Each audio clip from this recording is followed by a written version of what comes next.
Okay, so I rapped last time I did this, and I think I'm gonna do it again because I came up with another decent one a couple weeks ago, and I'll see how this one feels. I don't know if I can start a different rhythm or not, but I'm just gonna let it flow as it sounds to me.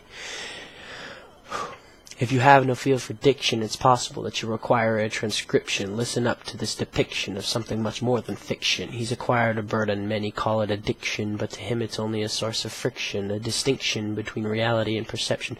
He attains a conception only achieved through reception of the clandestine. He assumed it to be destiny to sit and scribble things about his misery. Don't get lost yet. Sit down, relax, and light a cigarette, because you can bet his mind is set, piling up in debt, not monetary, but instead with concepts known to us as regrets, continuing through, traversing the harsh plane, the intricate thing he calls his brain, something that deduces all his pain. Ironically, this is the same thing keeping him sane, because he thrives in the rain. Nearly an ascetic, he wants to abnegate, deny himself the pleasure, take one final measure, and make his aberration stray from the daily routine, do something obscene, and cause everyone to leave the scene. Start a cascade with a sharp blade, a toy man made over the course of a decade, looking at the people encompassing what remains, people pensively pondering their plight. Now he's filled with delight at the sight of happy people appearing so contrite.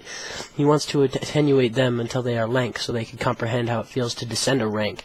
When they truly feel disconsolate, he laughs and says, "What happened to being so belligerent?" It's a little bit more perplexing when it's harder to be ignorant. Once you are a sycophant, lackey, and untouchable, now it's undeniable you've uncovered something desirable.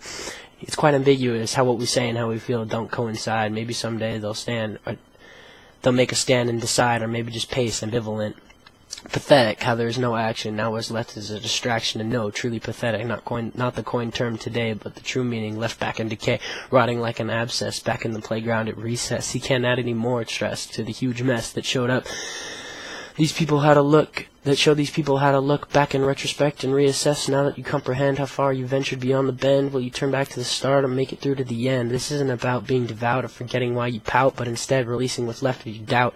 Without a single word, teach. Without a single breath, live. Without a bias, judge. Act like a man or act like a leech. Take one more breather, strive. Take one last look and designate the book for the character and not the cover, and then you'll come to discover an object never before uncovered.